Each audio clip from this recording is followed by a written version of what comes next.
Nogometaši Maribora so svojo tekmo igrali tokrat pred domačimi navijači že v petek, kajti v torek jih čaka pot na Češko v Plzen, kjer bodo igrali v zadnjem predkrogu za Ligo prvakov. Začetek tekme pa je bil sanjski za vijoličaste, tole je že prva kombinacija. Črnic je s peto podal do Vilarja, ta je zavrnil do Tavareša, ki je popeljal Mariborčane v prednost 1-0 že v 5. minuti. V 6. minuti pa nov zadetek, tokrat je asistenco knjižil Bohar, našel Tavareša in 2-0 po pičlih 6 minutah. Kotnik je bil že dvakrat premagan. V 11. minuti še ena velika priložnost za Maribor, takole je bil sam pred vrati Tavareš in imel priložnost za hat-trick v pičlih 11 minutah. Izjemna obramba Kotnika, potem pa tudi prva prava priložnost za Celjane. Po napaki Mertlja je bil sam pred vrati Verbič, z golove črte je odbil Rajčević. Tole je že naslednja akcija, Tavareš je še enkrat streljal, nato tudi Mendy, gola ni bilo. Potem pa nova lepa akcija Mariborčanov, podaja na drugo vratnico, to je bila kombinacija Tavareša, Mendyja in Milca. Mertelj pa je na koncu povišal na 3-0. Natančen strel tega bivšega nogometaša Triglava, v zadnjih letih pa stebra igre Maribora. In še zadnja akcija prvega polčasa, znova velika priložnost za Maribor. Mendy je bil sam pred vrati, na koncu pa streljal v Kotnika in ostalo je pri sicer izjemno lepi prednosti vijoličastih.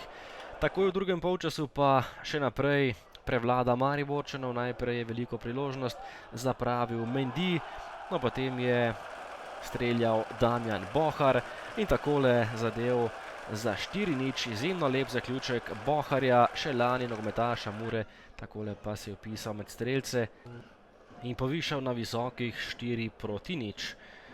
Na to priložnost za nogometaše Celja, Čadikovski je prišel do priložnosti v protinapadu, si lepo pripravil strel in zadev za 4-1, vsaj častni gol za nogometaše Celja. Lep zaključek izkušenega napadalca Dragana Čadikovskega, ki je pred kratkim okrepil ekipo Celja.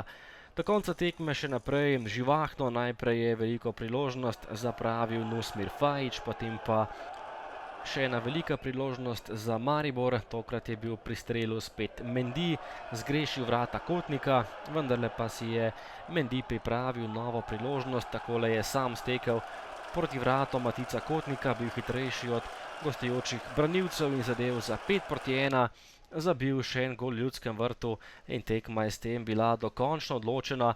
Na konca srečanja še dve akciji, obe na strani Celja. Najprej je z leve podal Tadej Vidmajer, na koncu celo stresel prečko, ostalo je pri 6 golih v Ljudskem vrtu. In še zadnja akcija po udarcih Žureja in Verbiča je bil fantastičen Jasmin Handanović in preprečil še drugi gol nogometašev Celja.